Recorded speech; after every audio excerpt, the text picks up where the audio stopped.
Herkes kendi mahallesinden insanları toplasın, mahallemizi güzeltirelim. Değil ben buna yardım edeyim, değil ben bunu gideyim arkalayayım, bile bir şey yok. Biz bile ayrıldıkça hep bizi vuracaklar. Hakkınızı helal edin benden bu kalan çocuklar. Şimdi sözü Yaşar Bey'e veririz.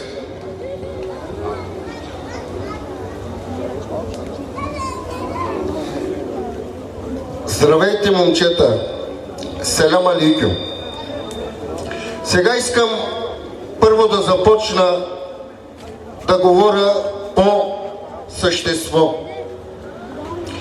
Искам да ви попитам вас всичките.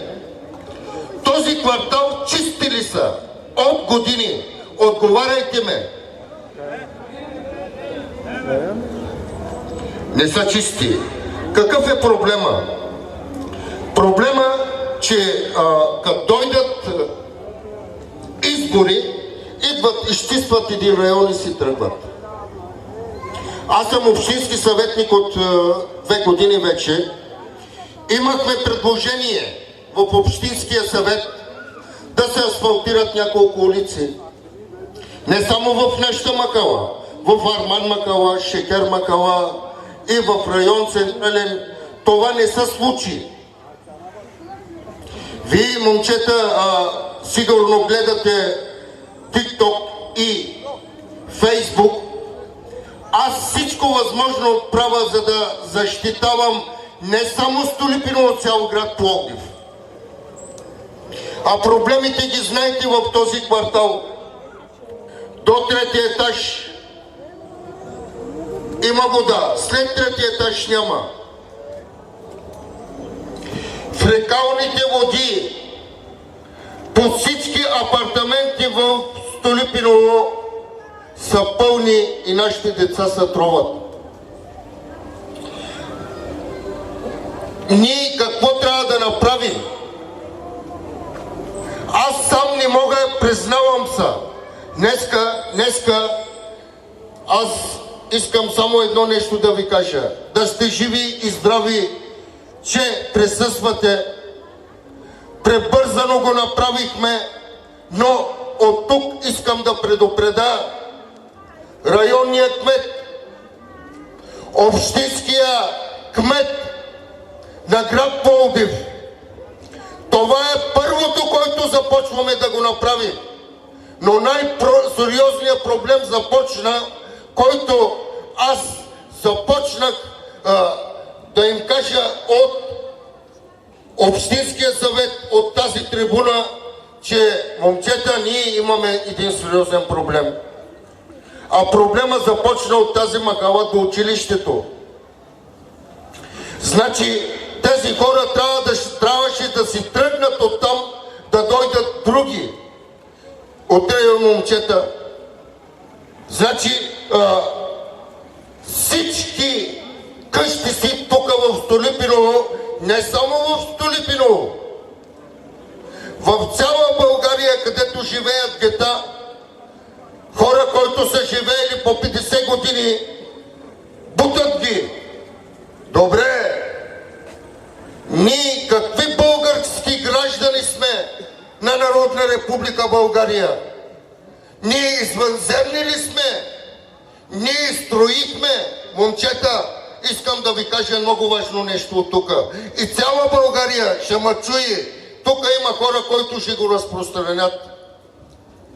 Моят призив към вас, гетата, както направиха тези павлиончета, ще ги съборят, ще дойдат някои други, утре ще дойдат тук в Столипиново, ще насъбарят всичките.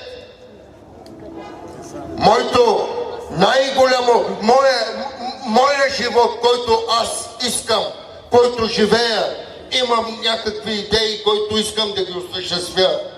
Озаконяване на Столипиново, не само в Столипиново, в цяла България трябва да се озаконяват тези гета. Не може така да те бутнат от къщата си 50-100 години, ние сме живели по тези квартали, да ги бутнат. И просто искам и да ви кажа, ние сме най-големия квартал в България. Ние от тук може да определим какво да стане с нашите малцинства по цяла България. Днес аз виждам, че тук сме забрали няколко момчета. Това са най-важните хора, които трябва да присъстват тук. Това е първото. Ние, инициативният комитет на бедстващите, съществуваме от 20 години. Както се гледали Фейсбук, 7 години да държаха без ток, момчета. Забравихте ли го? Как го решихме този проблем? Заедно го решихме с инициативния комитет на бедстващите в град Пловдив. Ние се събрахме и казахме на областния управител. Ние ток, ако нямаме, първо Лилина Димитрова ще го спрем. Граждански протест ще има. И от сега нататък предупреждавам всички кметове, които са в град Пловдив и районни кметове. Арман Махала, Шекер Махала, район Централен и Черки Мале да се съобразяват с малцинствата, защото ние построихме България. Редовните войски, нашия турски народ, който сме български граждани, ние не сме милет. Nereden nereye biz milletiz, biz Türk milletiyiz. И сме български граждани. В строителски войски ние сме градили България. Така че това е първото събиране. Първото събиране ние мирно и кротко им говорим. ВИК.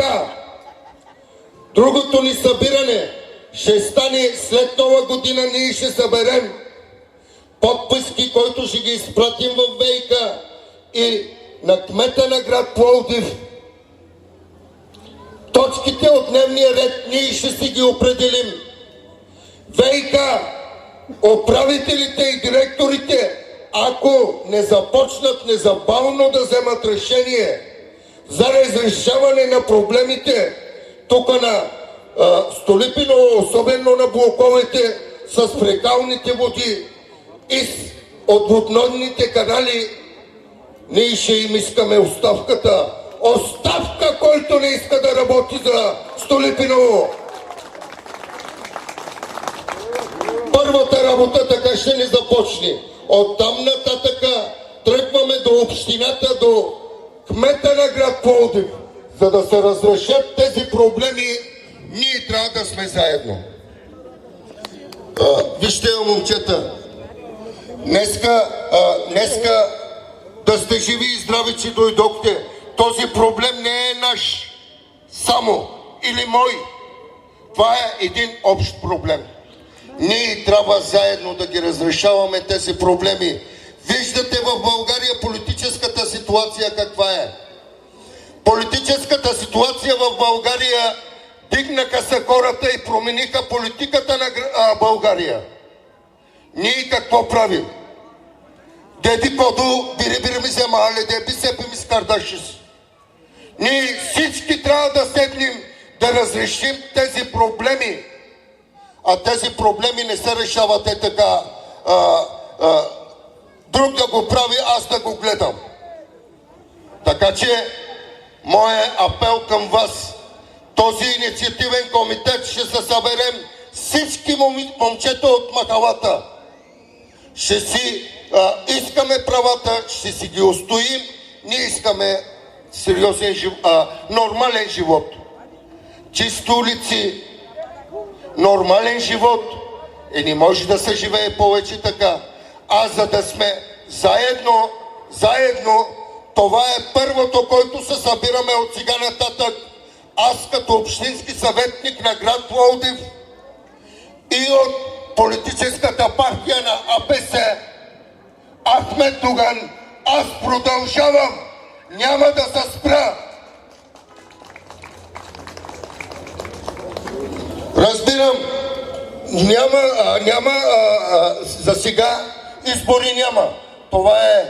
Аз излизам тук просто като общински съветник да ви предупредя, че проблемите в тази махала няма да свършват, докато ние, гражданското общество, не се съберем и не искаме нашите проблеми да се решават